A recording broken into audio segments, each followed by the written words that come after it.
Para ello tenemos una experta en la materia, Gail Berberg, que es economista especializada en energía. Por formación, ella es actuario, que probablemente en España no es una figura tan conocida, pertenece a la Academia Americana de Actuarios. Básicamente, ya quizás se lo podéis preguntar si queréis más datos al respecto, se dedican a hacer análisis financieros para empresas de seguros.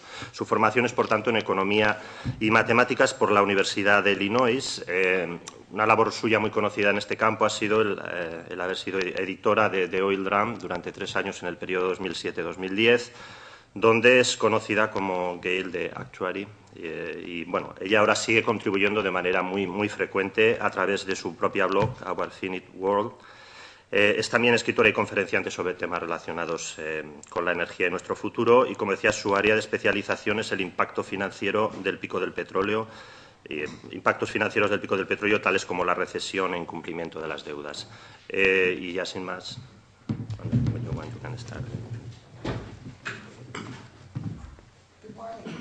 Can you hear me? ¿Se oye? Sí. Sí, hola.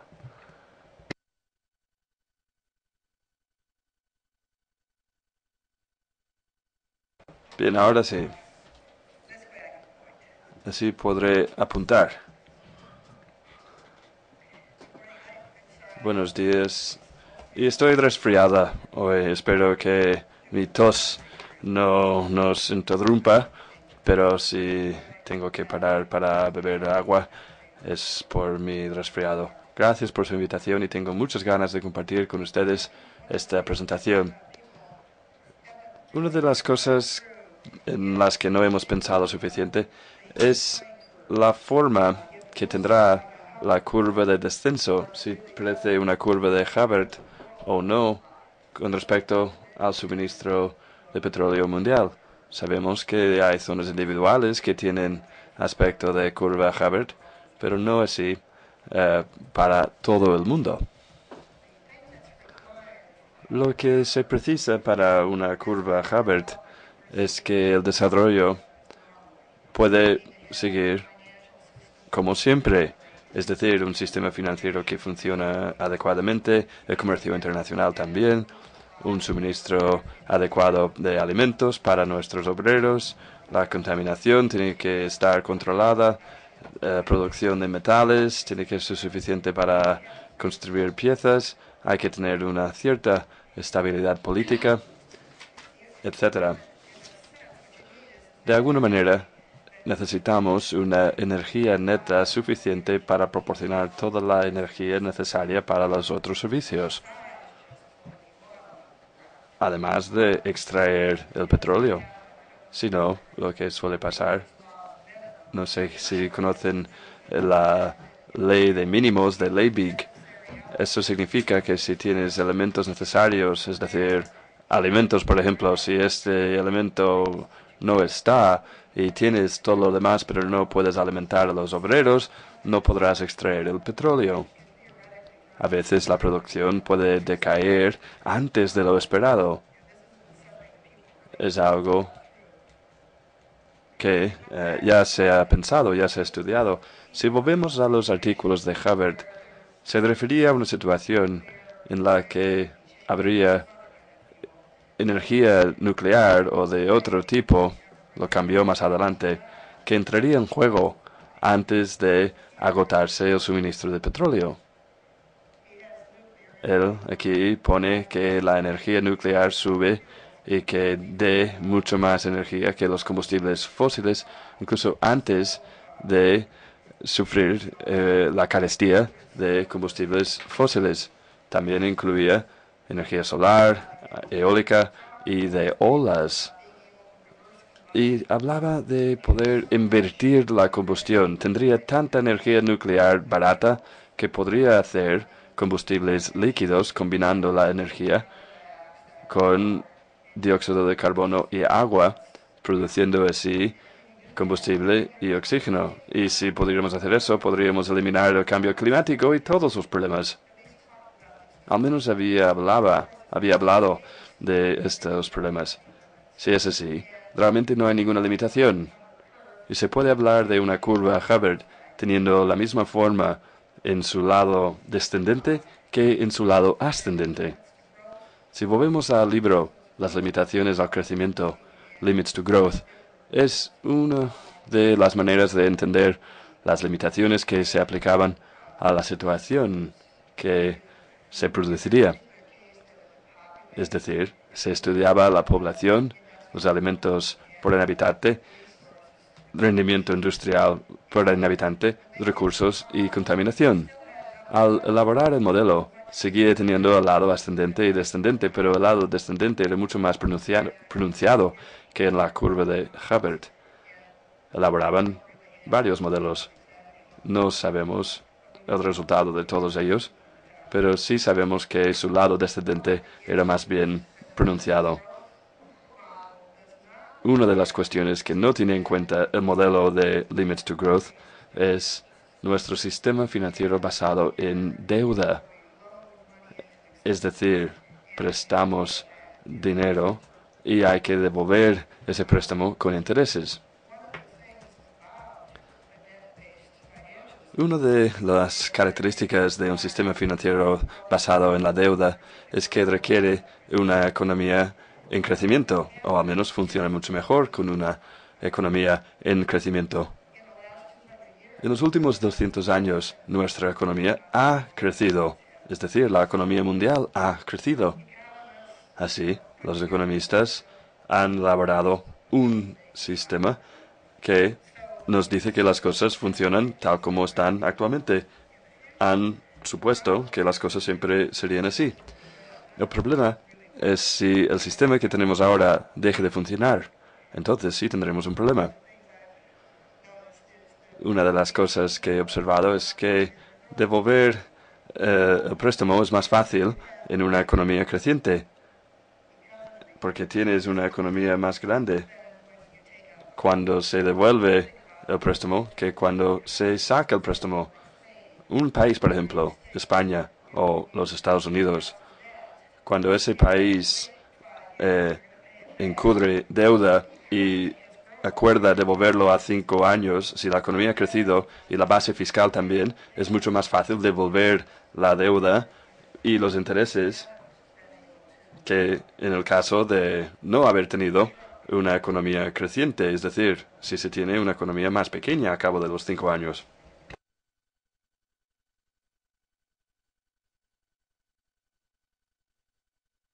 Si la economía se ha hecho más pequeña, lo que pasa, entonces tienes una economía más pequeña y el préstamo ocupa una cuota más grande de la base fiscal y es más difícil devolverlo. Lo que hemos hecho es elaborar un sistema que funciona muy bien para una economía creciente, pero no tan bien para una economía decreciente. Hay muchas ventajas indirectas en las que no pensamos. Por ejemplo, el precio de la vivienda al alza. Se tiene precios al alza de la vivienda porque hay una mayor demanda para viviendas y hay muchos compradores de viviendas y esto suele mantener los precios. Una bolsa también en alza. Tenemos ocupación que va muy bien porque se están montando muchas empresas para vender nuevos productos y toda la base fiscal también crece.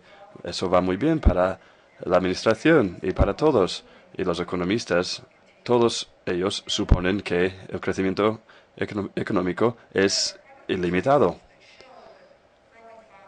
Hay muchos estudios que indican que el uso creciente de combustibles fósiles se asocia con el crecimiento económico. Tal vez la corrección no es tan fuerte como nos gustaría, o la correlación no es tan fuerte como nos gustaría. No es exactamente 1 a 1 con mayor eficiencia. Tal vez no necesitamos tanto crecimiento de fósiles que necesitamos para el crecimiento de la economía, pero sí parece que hay una estrecha vinculación. Y aquí un gráfico es de Robert Hirsch. El gráfico demuestra durante un periodo el hecho de que el crecimiento del PIB mundial se correlacionaba estrechamente con el crecimiento de producción de petróleo. De hecho, el PIB estaba un poco por encima que el petróleo, pero seguían desde luego un mismo patrón.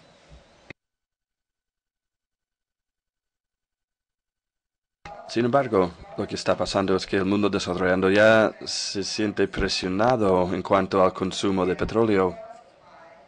Si vemos el suministro de petróleo, y en este gráfico he hecho lo siguiente. El consumo de petróleo mundial, igual a su producción más o menos, se ha estancado más o menos en los últimos 5 años. Ha pasado lo siguiente. Europa, Estados Unidos, Japón y Australia, el grupo que vemos aquí en azul, ha crecido y luego se ha encogido. La ex Unión Soviética también se ha encogido en el momento de convertirse en la ex Unión Soviética, con Rusia y una serie de otros países, y el resto, los mercados emergentes y también los exportadores de petróleo, han crecido de manera continuada. Y lo podemos desagregar de esta manera en este gráfico.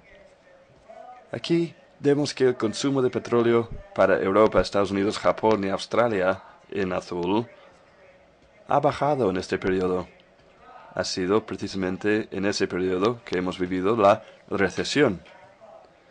Lo que yo llamo el remanente, este grupo en verde, ha seguido subiendo. Está subiendo directamente y muy rápidamente. Y no tenían recesión cuando nosotros sí teníamos una recesión, y esto es algo desalentador.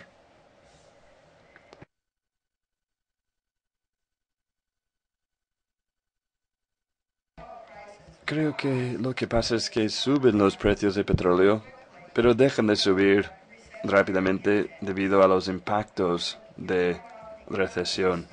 A menudo, los economistas suponen que el precio del petróleo seguirá subiendo y subiendo. Hablan de barriles de 300, 400, 500 dólares. Pero pienso que no es muy probable. Lo que sí pasa es que tendrás una recesión bastante pronto, lo cual suele causar problemas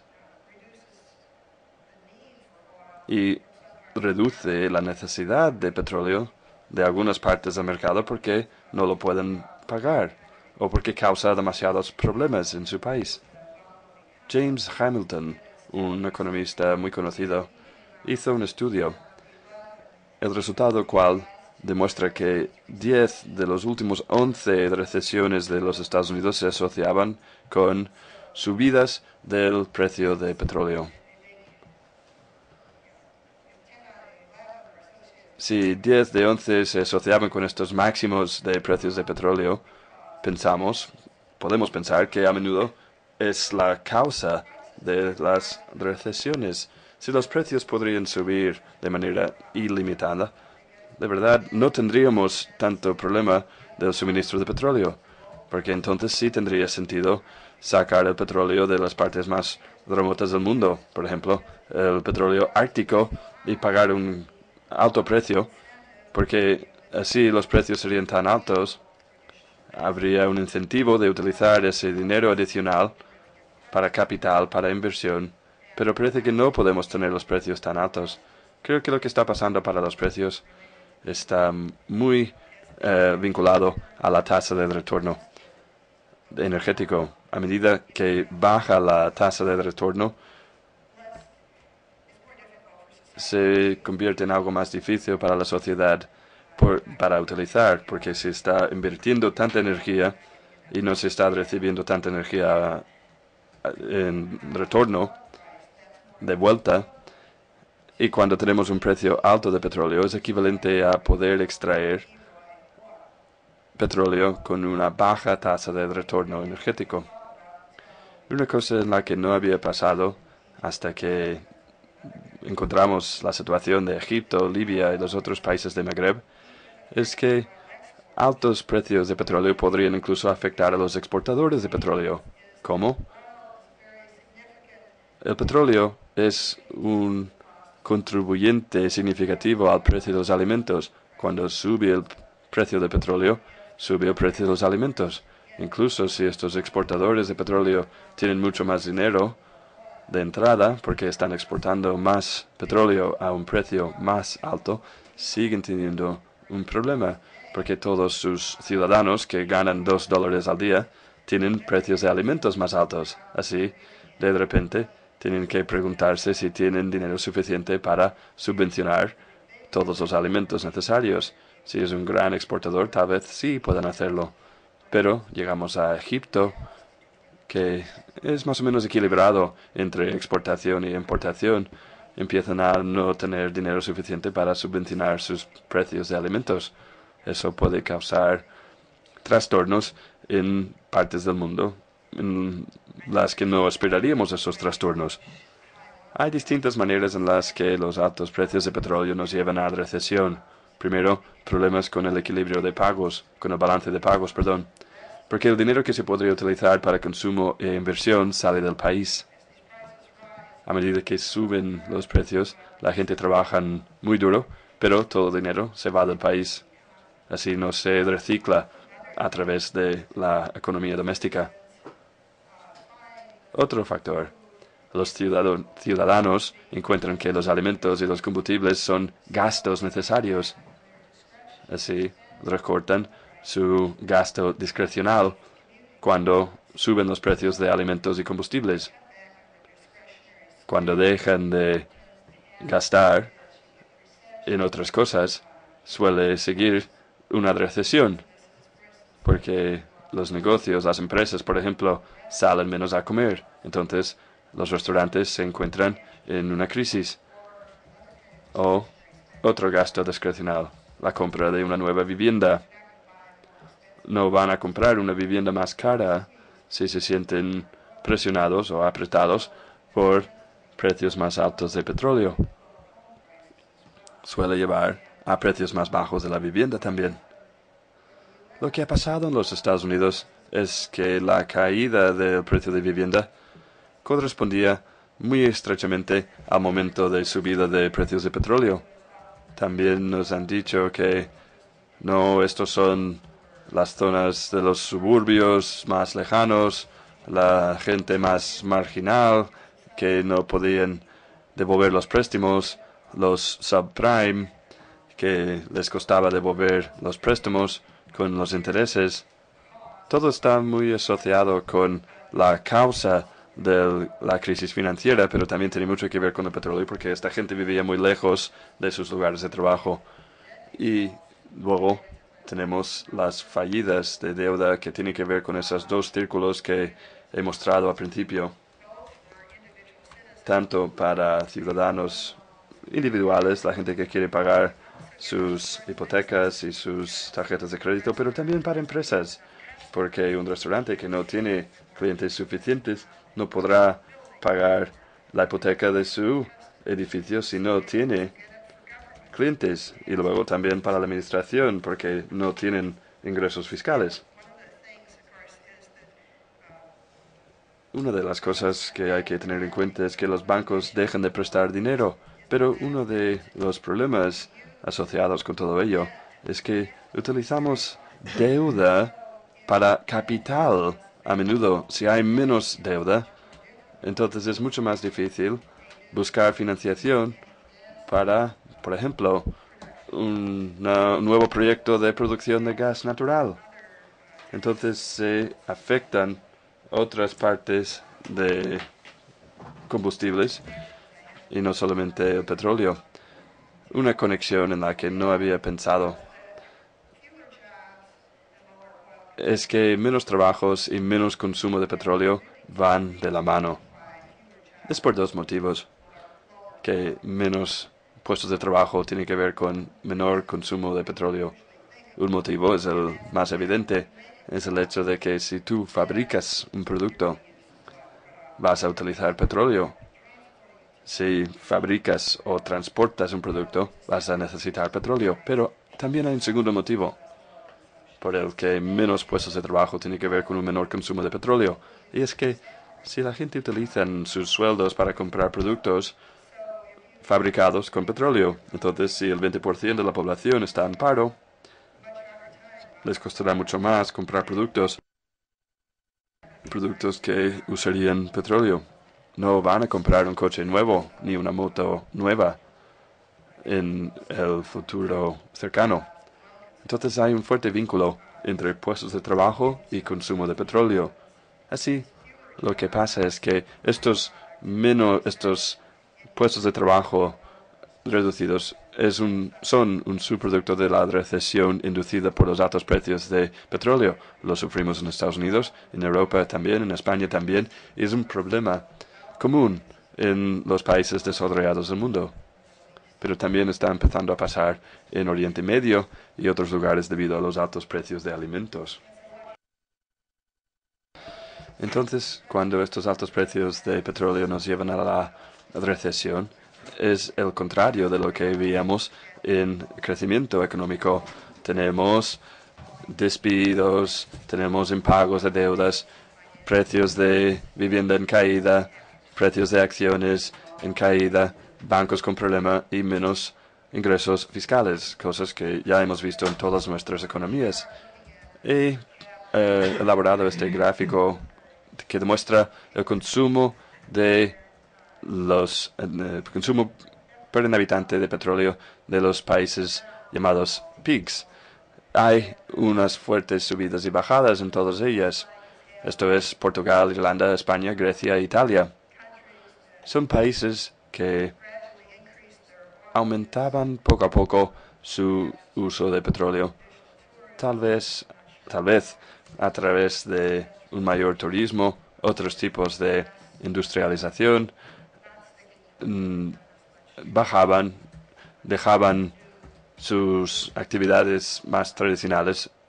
De todas maneras, añadían nuevos usos que utilizaban más petróleo y también subía el nivel de vida en estos países.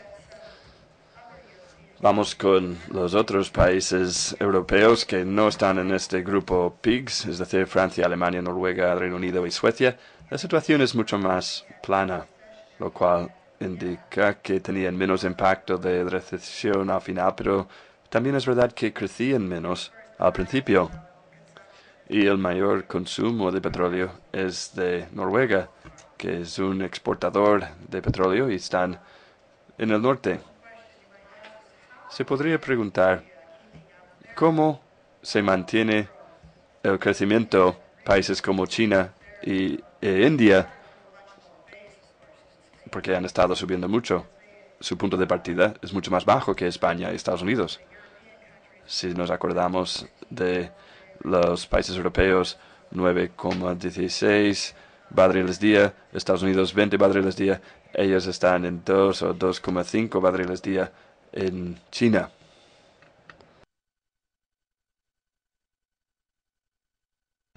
Este es el consumo por habitante de China en azul y en rojo el consumo de India. Y han seguido creciendo año tras año.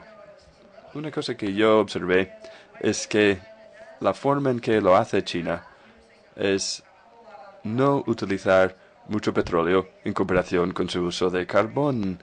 Han estado subiendo y mucho su producción y consumo de carbón.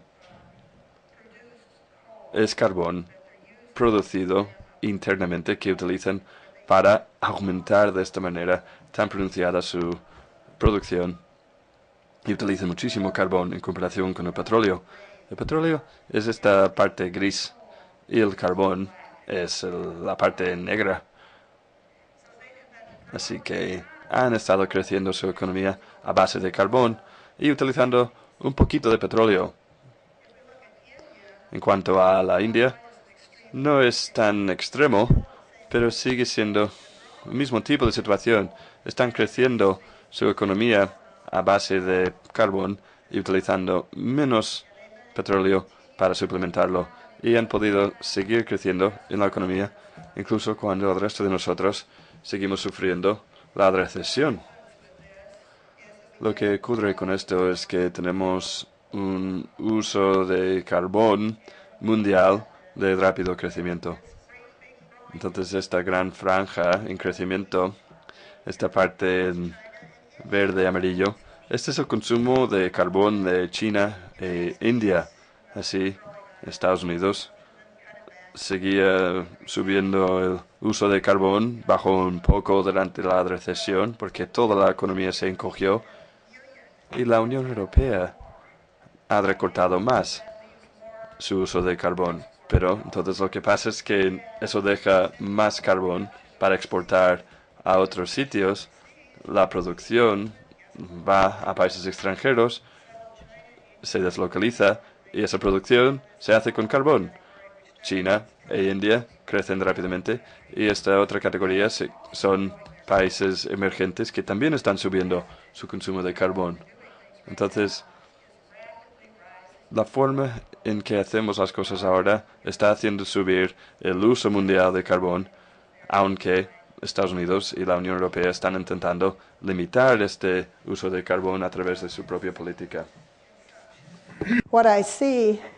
En cuanto al consumo de España, vemos un modelo diferente. En la línea del fondo vemos la parte nuclear donde tenemos el carbón.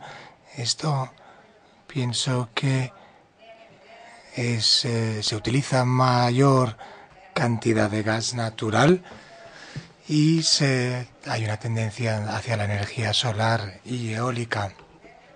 Pero el gas natural es esta curva en azul y el petróleo es la mancha en gris. Son ambos productos importados por España y lo que ocurre con la crisis de los años 2000 es que hay un aumento de los precios muy significativo. El gas natural subió y se acercó al precio del petróleo, pero a diferencia de China e India, donde han tenido un aumento de consumo de petróleo, hay una utilización mayor de gas natural y de petróleo.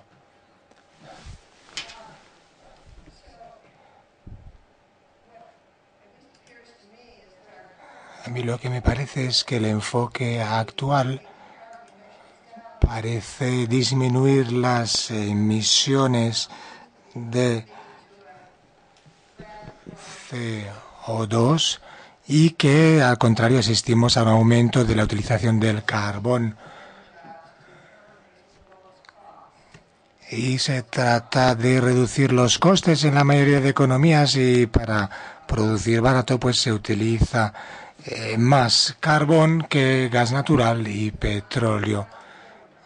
De hecho, son productos no importados para muchos países y les pone a salvo de la recesión, de la crisis en muchos casos. Una parte del problema es esta idea: si tenemos importaciones de petróleo, mandas el dinero fuera y no vuelve, y si para los países exportadores, si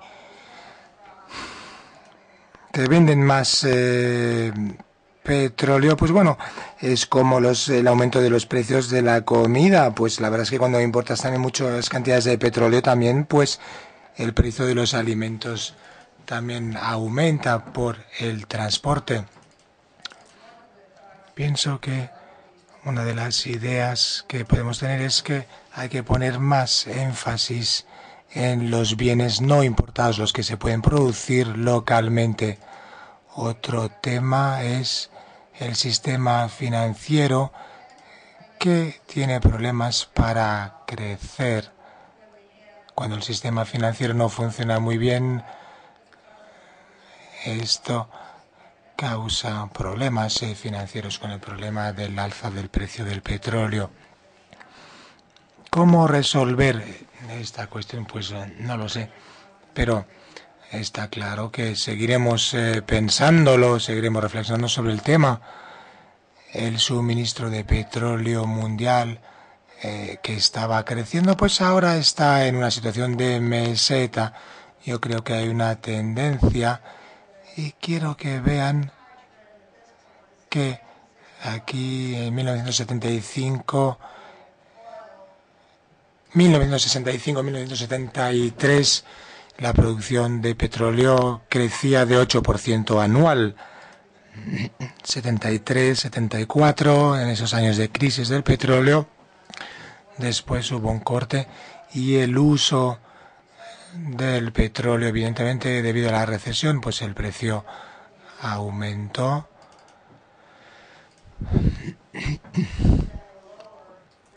Hubo menos crecimiento después, a final de los 70, luego hubo otra recesión, reducción de la producción y se pasó más a la energía nuclear.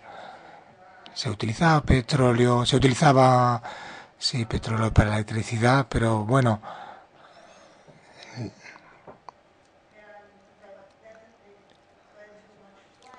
también llegamos a un crecimiento más sostenido, pero más plano, y desde el 2004 hasta el 2010 la producción se ha estancado, se ha mantenido más o menos igual. Y la cuestión es, ¿qué es lo que va a suceder en el futuro? Cuanto a la producción de petróleo,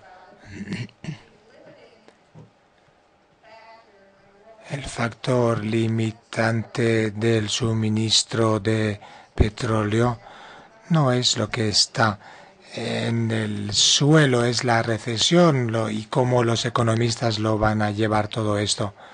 Y esto no va a ser lo mismo en todos los países. Hemos visto la situación con China e India, se salen bastante bien, mientras que otros países también, otros países no lo llevan tan bien. Esas recientes tendencias en la producción de petróleo es prácticamente plana, pero si tenemos a China y a India y todos los exportadores que aumentan su producción rápidamente, entonces, si hay lucha por el petróleo, pues bueno, los precios van a subir y tendremos esta recesión que nunca se va a terminar. La posibilidad es que la producción de petróleo empezará a bajar a nivel mundial, y creo que muchos han analizado y han concluido que sí, de acuerdo, vamos a Arabia Saudí y quizás están limitando su producción por diferentes razones, pero puede tener algo que ver con la demanda o con el suministro o con la reducción de la demanda. Son muchos factores. ¿Por qué los gobiernos? If you suddenly start having problems with the financial system, you could have a problem with the vueltas en Oriente Medio, yo qué sé, son temas de los mercados de la exportación. Puede ser quizás algo exagerado, pero no podemos saber exactamente lo que nos espera, pero al menos probablemente habrá una disminución sostenida de la producción. Estas son estimaciones. En cualquier caso, no hay ninguna evidencia de que la curva vaya a continuar bajando siempre. Tampoco dependerá de los impactos económicos y de otras circunstancias. Uno de los hechos que podemos considerar es que el consumo para un país podría cambiar teóricamente para cualquier país en particular. Y el caso de Grecia, podríamos decir, bueno, hay un impago de la deuda por parte de Portugal, de acuerdo, y seguramente, bueno, Grecia sigue perteneciendo a la Unión Europea. Si no lo hiciera, pues bueno, no habría esta crisis, pero claro, podrían hacer menos producción, podrían utilizar o comprar menos petróleo, pero ¿hasta qué punto se modificaría la situación? Estamos luchando con estos precios. Los países exportadores realmente quieren vender a un país que tiene problemas financieros si no va a ser capaz de pagar el petróleo que va a utilizar en el futuro. Por tanto, no es algo que está relacionado con el petróleo que está en la tierra, en los pozos, sino cuántos barriles pueden llegar a comprar y pagar cada uno de los países que están en el mercado, y evidentemente puede variar mucho de un país a otro, y realmente son la crisis trata no por igual a todos los países, mientras que no sabemos si habrá un declive progresivo y que se mantendrá de la producción. Cuando hacemos planes para el futuro, estos planes nos pueden decir podemos reducir del 2% el consumo de petróleo, cualquier cosa que se pueda hacer, pero tiene que estar en la realidad. Y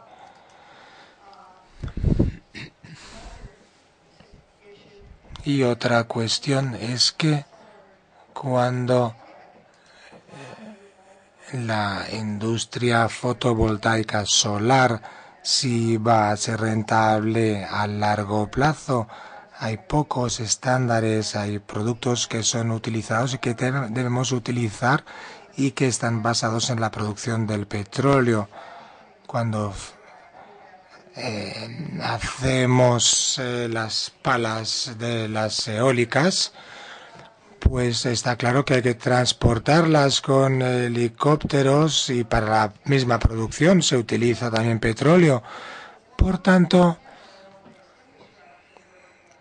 teniendo en cuenta que tenemos una infraestructura que funciona bien, podemos hacer estas aspas para los molinos de viento, pero como decía, pues en muchos casos están basados en infraestructuras del petróleo. También la transición de un modelo, de un uso a otro, lleva mucho tiempo y por eso debemos pararnos y pensar. Hacemos dos transiciones, una transición hacia las renovables y esto, las energías llamadas renovables, porque de hecho son estándares, y en segundo lugar no utilizamos el petróleo. Yo creo que si nos equivocamos podemos tomar malas decisiones. Alguien por la noche me dijo que aquí en España habían sacado los olivos. Eran árboles que podían crecer sin riego, pero para la producción del petróleo es difícil. En otros casos es el riego gota a gota, que depende de otros sistemas de energía fósil. Por tanto,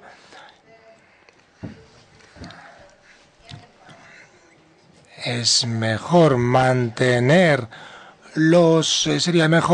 a niveles de seguros las producciones de árboles que no requieren el uso de combustibles fósiles, por ejemplo, para el mantenimiento de nuestra economía. Yo creo que lo que pasa es que la mayoría de gente que hacen planes de futuro tenían que mirar estas curvas. Dicen, bueno, el suministro de petróleo es como la curva de Hobart que sube y baja del 1900 al 2000. Al 2050, bueno, es bastante equilibrado. Hay conservación, sustitución, cambio y la degradación. Sí existe la posibilidad de cambiar la realidad rápidamente. Yo creo que lo que necesitamos es pensar en la transición desde los combustibles fósiles, cómo vivía la gente antes de que hubiera combustibles fósiles, cómo se conseguía la comida. Seguramente hemos aumentado la producción, pero hay que pensar cómo podemos hacer cosas que funcionen sin combustibles fósiles y, por tanto, echar la mirada a lo que se hacía antes, hasta qué punto se podía conseguir cosechas y artículos, cómo se pueden hacer, cómo se puede producir con materiales producidos localmente. El reciclado de metales podría ser una nueva industria interesante porque la minería parece algo difícil sin los combustibles fósiles también. Y bueno, ¿hasta qué punto se pueden utilizar automóviles reciclados, camiones a partir de y las vigas para la construcción? Los costes energéticos, en cualquier caso, son los que hay que tener en cuenta. Y también los sistemas de almacenamiento de agua, también que parecen ser muy importantes. En caso de sequía, bueno, pues estos sistemas de almacenamiento de agua se pueden utilizar para regadío también. En cualquier caso, son temas que hay que tener en cuenta. La cuestión relativa a la captación de agua. La producción de bienes y servicios también tendría que centrarse en la producción local también. Debe ser algo que sea útil para la creación de empleo. También destacar el hecho de que no podemos depender tanto de las importaciones a largo plazo como hemos hecho en el pasado. No es un tema relacionado con el petróleo y los barcos, sino el hecho de pagar por las cosas, especialmente cuando un país no está en una buena situación financiera, porque son seguros que hay que pagar también para enviar productos. Si el declive es rápido, se produce rápidamente, habrá menos necesidad de mitigar, de reducir las emisiones de CO2. Hasta qué punto el petróleo afecta al sistema financiero y este afecta al gas natural y la producción de carbón. Y por tanto hay un declive rápido que se produce en Estados Unidos. En la recesión del 2009 había un declive del consumo de petróleo y esto conllevaba también un declive del consumo eléctrico porque es una recesión en toda la economía y los bancos pues no tenían que hacer esos préstamos a las compañías y al final no podían hacerlo. Era un círculo vicioso. El abandono de los combustibles fósiles actuará y servirá para mitigar, para reducir las emisiones de CO2. Es un sistema complejo. Si seguimos añadiendo energías renovables solares y eólicas, aumentamos la complejidad del sistema y cuanto más complejo es un sistema, pues más difícil es de mantener a largo plazo. Si tenemos un sistema de gota a gota, habrá que repararlo, habrá que tener también una infraestructura que no tenemos por qué tener si tenemos nuestros sistemas tradicionales de olivos que no requieren riego, por ejemplo. En cuanto al aumento del uso de carbón, parece ser que lo que se está haciendo con Kioto no está funcionando muy bien para reducir las emisiones mundiales de CO2. Tal vez sí para la Unión Europea, pero tenemos que ver el mundo entero. Y si el sistema hace aumentar el total mundial, ese sistema no es tan ideal. Una de las cosas que yo he mencionado es que tenemos algo así como una receta de nuestra sociedad. En un artículo de mi blog hablo de cómo una carestía de petróleo es equivalente a 200 gramos menos de harina. Si queremos hacer unas galletas, necesitamos 600 gramos de harina, pero solamente tenemos 400 gramos. ¿qué pasa? Solo puedes hacer 2/3 partes del lote de galletas y solo haces 2/3 partes del lote si vamos a incluir unas virutas de chocolate, pues solamente hay que utilizar 2/3 partes de virutas y 2/3 partes de azúcar. Entonces acaban quedando ingredientes sobrantes, incluso cuando pensabas que simplemente te faltaba 200 gramos de harina. Entonces, cuando nos falta petróleo y contrae, aquí veo petróleo, solemos utilizar menos electricidad, pero también solemos tener menos ocupación. Y entonces solemos tener impagos de deudas. Y tal vez la gente mantiene los alimentos un poco mejor que los demás, pero podríamos tener agricultores en quiebra y el gobierno tiene menos ingresos fiscales. Entonces todo el sistema no va tan bien. Cuando baja una pieza, una parte de esta receta afecta a todo lo demás. Nuestro trabajo debe ser el de desarrollar una nueva receta para la sociedad que funciona. No sé exactamente cómo funciona. Podría ser un poco drástico, pero tal vez granjas pequeñas, explotaciones agrícolas pequeñas, ya las hemos tenido, pero las cosas ahora están optimizadas para estar conduciendo muchos kilómetros. Tal vez necesitamos granjas más pequeñas o más artesanía, más trabajo manual que crea más puestos de trabajo, porque en algún momento del futuro no vamos a tener el petróleo para sostener todos los trabajos que tenemos. Antes utilizamos las labores animales, el trabajo animal para cultivar. Tal vez no nos gustaría, pero hay que pensar si es una opción. Hay que alimentar a los animales. Eso significa menos hectáreas para alimentos humanos, así que hay contraprestaciones también, hay que pensar en ello. Y viviendas sencillas, no tiene sentido construir la gran casa con paneles solares y todo lo demás si es más grande de lo que realmente podemos sostener en nuestra nueva economía. Tal vez tengamos que volver a las casas sencillas que se tenía hace muchos años o algo parecido a ellas. Así que muchas gracias por su atención.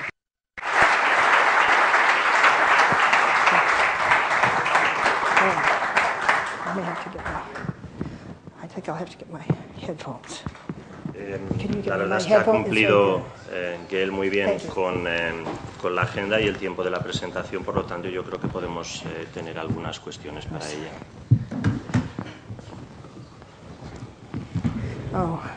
Antonio primero.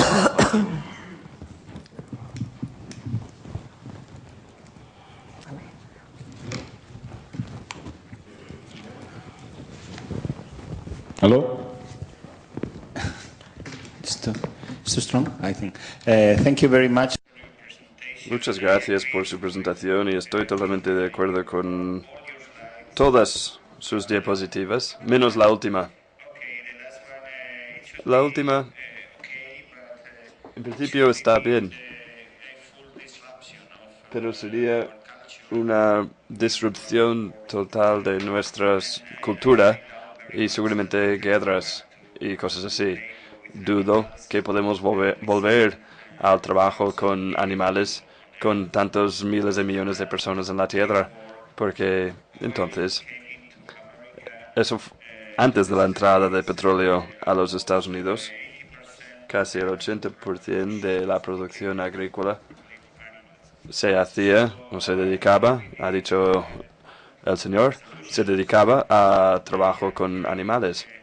Necesitamos soluciones, pero me preocupa decirlo. No me gustaría tener que decirlo, pero no creo que su última diapositiva sea posible. Gracias.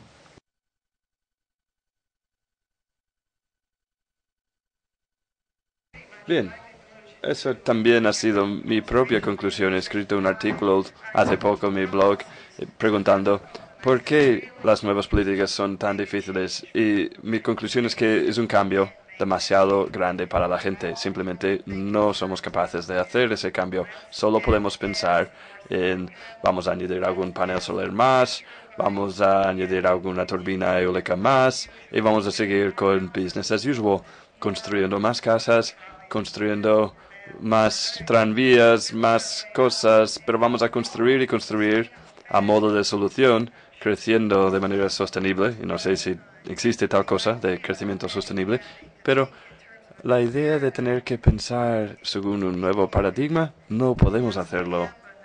Lo que tiene que pasar es que nos demos contra un muro y las cosas van muy mal durante un tiempo. Y después de que las cosas hayan ido muy mal, alguien se presenta diciendo que esto no funciona. ¿Qué hacíamos antes? Acabamos de talar los olivos que no necesitaban riego. Eso no fue una buena decisión. De alguna manera tenemos que pensar en las cosas que podemos hacer que conservan las cosas que estaban disponibles en el pasado, aunque nunca podemos volver plenamente a un modelo así. Nos gustaría hacerlo, pero en realidad es demasiado difícil.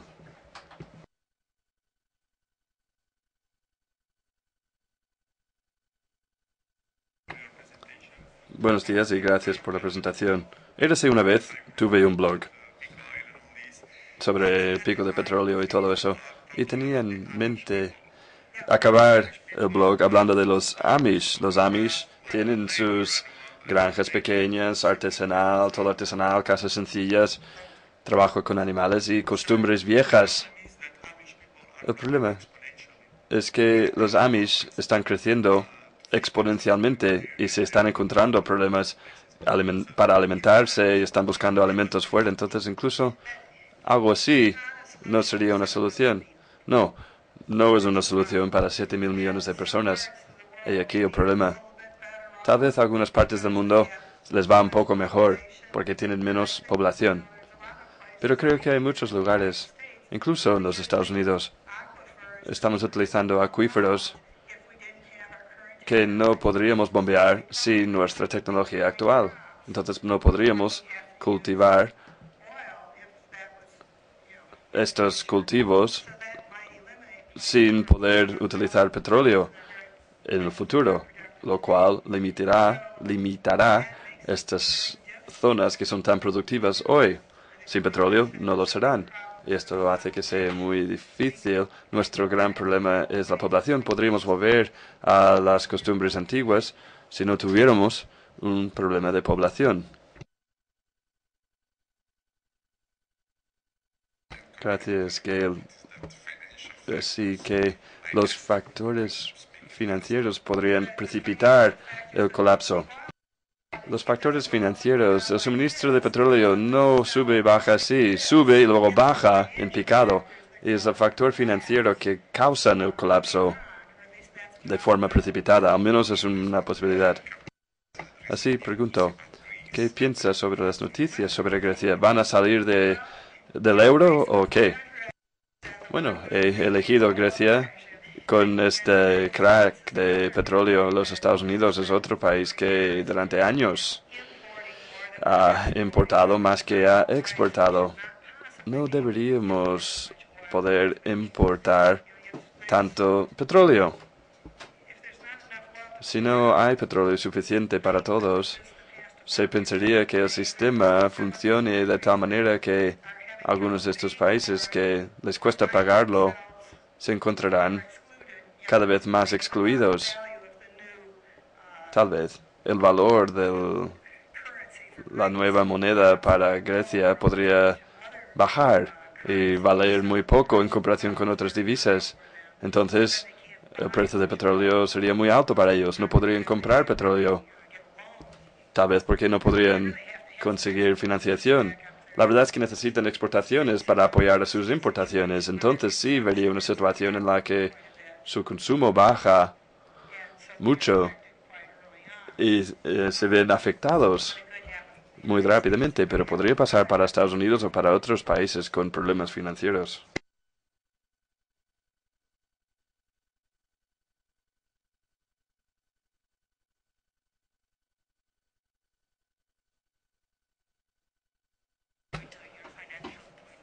Gracias, Gail. Me ha gustado mucho su perspectiva financiera. Pero igualmente con mis colegas no estoy del todo de acuerdo con sus conclusiones para una población de 7.000 millones. Pero soy un poco creyente en los renovables y ya que estamos trabajando en los renovables, espero que estas y el reciclaje de metales sean la solución y otras medidas de eficiencia energética y consumo energético.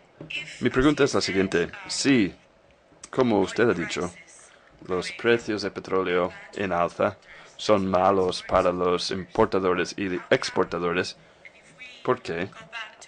Si volvemos atrás en la historia, ¿por qué hay tantos especuladores que hacen subir el precio del petróleo con la subsiguiente caída? No estoy tan convencida de que todo sea por especulación. Podría haber un elemento de especulación. La gente que está en los mercados de petróleo y que van a utilizar el petróleo más adelante, lo compran por adelantado y piensan que el precio va a subir. Lo que creo que pase es que la economía, a medida que empiezan a subir los precios y empiezan a afectar la economía, ese aumento de precios podría relacionarse y mucho con un suministro bajo. Los aumentos de precios empezaron en 2003, 2004, incluso antes del estancamiento del suministro de petróleo. Con ese estancamiento, incluso antes del estancamiento, no subía lo suficiente. Así, los precios de petróleo subían cada vez más. Por lo que hay un componente importante del aumento del precio de petróleo que se debe a esta carestía, esta escasez. No hay suficiente para repartir entre todos. Gary, actually, por su excelente presentación, clara. Yo quería, saliendo un poco de este tema, en el año 78, su presidente Jimmy Carter hizo un excelente discurso, no recuerdo exactamente la fecha, pero creo que era un viernes, y en la cual planteó a la nación un reto muy similar al que estamos enfrentándonos ahora, en el que contemplaba 10 medidas. Mi pregunta es, ¿por qué cree usted que eso ha quedado en agua de borrajas, como decimos aquí? Es decir, quedó absolutamente después en nada, y en estos momentos incluso el valiente presidente Obama es incapaz de hacer un discurso como hizo en su día Jimmy Cacahuete, ¿no?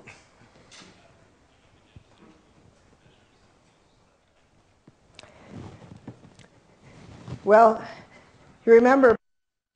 Bien, el presidente Carter no fue reelegido.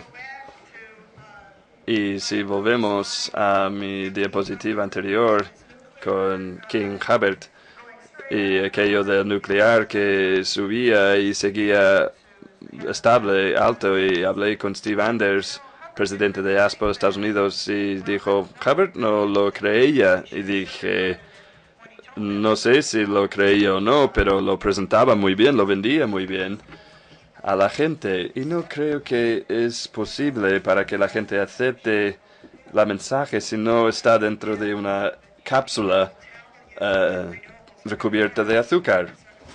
La gente dice que los renovables van a funcionar, pero es más bien que existe la probabilidad de que los renovables vayan a funcionar. No estamos 100% seguros de que van a funcionar, pero es lo que estamos haciendo. Pero nadie quiere explicar a la gente las verdades duras. El alcalde, cuando nos hablaba el otro día, dijo, tenemos que tener crecimiento. De acuerdo, pero es muy difícil cuando tenemos cada vez menos petróleo.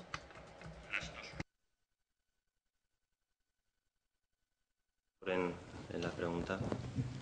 Bueno, pues yo sí que comparto un poco su planteamiento y creo que es un planteamiento viable o quiero creer en él, ¿no? Lo que no comparto es buscar las soluciones en el pasado. Eso no lo comparto porque antes de la revolución industrial, cuando vivían 500 millones de personas, era porque no podían vivir 1000. O sea, aquella tecnología y aquella realidad daba oportunidades de vida para 500 millones de personas. Entonces, en el pasado solo hay la destrucción de la realidad actual y de la población actual, ¿no? Yo creo que estamos en otro mundo, estamos en otra realidad, tenemos otras capacidades, tenemos otras posibilidades y el gran reto es saber utilizarlas, ¿no? Si lo que intentamos mantener es la manera de hacer que tenemos y el sistema que tenemos basado en la maximización de beneficios y en la concentración de beneficios, pues posiblemente sí que sobran 3/4 partes de la humanidad. Pero no quiere decir que en estos momentos no seamos capaces de generar oportunidades de vida para 7.000 millones de personas con las capacidades que tenemos. Creo que el gran reto en este momento es saber hacerlo, es orientar el desarrollo hacia una sociedad en la que en el centro del desarrollo estén los seres humanos y no las mercancías. Creo que eso es lo que hay que cambiar, ¿no? Construir una sociedad en base al desarrollo humano y no a la capacidad de producción y consumo, ¿no? Y saber hacer eso es lo que está en juego, ¿no?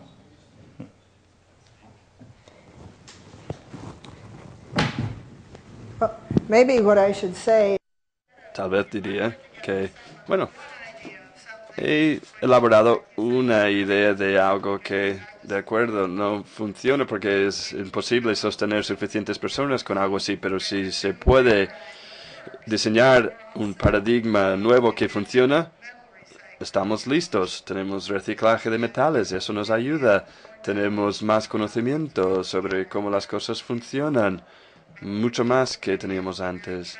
Pero tendremos que tener mucho cuidado con cosas como aumentos de población. Si seguimos encargándonos de la sanidad, antes muchos niños nacían en una familia, pero muchos se morían antes de llegar a la edad adulta. Si podemos sostener la sanidad, también tenemos que limitar el número de hijos para no empezar a tener aumentos de población. Pero de alguna manera tenemos que desarrollar una nueva receta diferente. Tal vez esta receta está equivocada, pero no sé la receta, no conozco la receta que vaya a funcionar.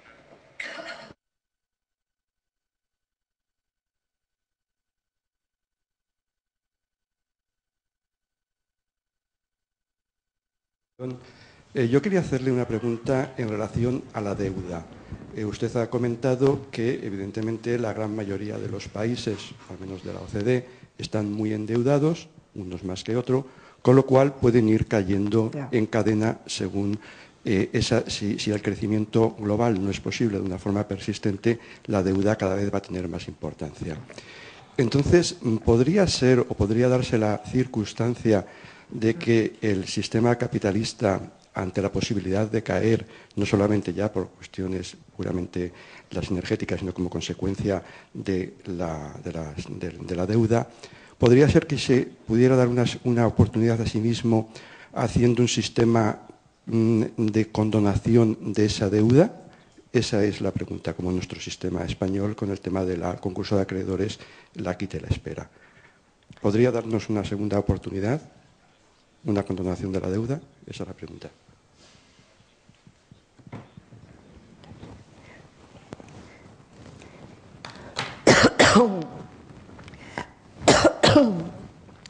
I think that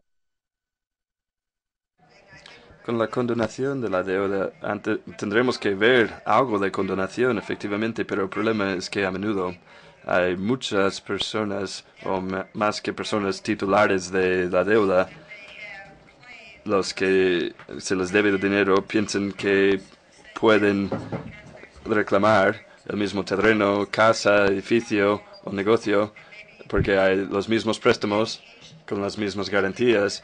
Hay préstamos incluso para asistir a la universidad. Piensan que se les va a devolver el dinero porque han pagado la universidad para el hijo de una familia. Entonces acaban en un gran problema de lucha entre acreedores, y son fondos de jubilación y fondos de seguros se basan en bonos, obligaciones o acciones en posesión de estas aseguradoras, pero las acciones tampoco van a ir bien si tenemos grandes impagos. Así que se crean unos grandes problemas y unas grandes luchas entre acreedores. Supongo que vamos a ver qué pasa si Grecia lo intenta y qué pasa si tenemos revueltas en las calles y si eso luego pasa en España o Estados Unidos. Podríamos acabar con un lío importante. Es difícil imaginar que mañana se despierten los acreedores y dicen, de acuerdo, mañana ya no hay deuda. ¿Has comprado una casa la semana pasada? O el mes pasado has hecho 2 pagos y el valor es 10 veces menor que la hipoteca, pero vamos a dejar que usted viva aquí sin pagar más la hipoteca. Al banco no le va a gustar algo así. Por otra parte, ninguna persona responsable, ningún líder empresarial o bancario podrá hacer nada que hace que la gente se les eche de sus casas. La gente tiene que vivir en casas y se enfadan mucho cuando se les echa de sus casas. Como medida práctica, hay que dejar que la gente siga en sus viviendas. Entonces yo no sé la respuesta y cómo será al final. De nuevo, muchísimas gracias, Gail. Can I get this back?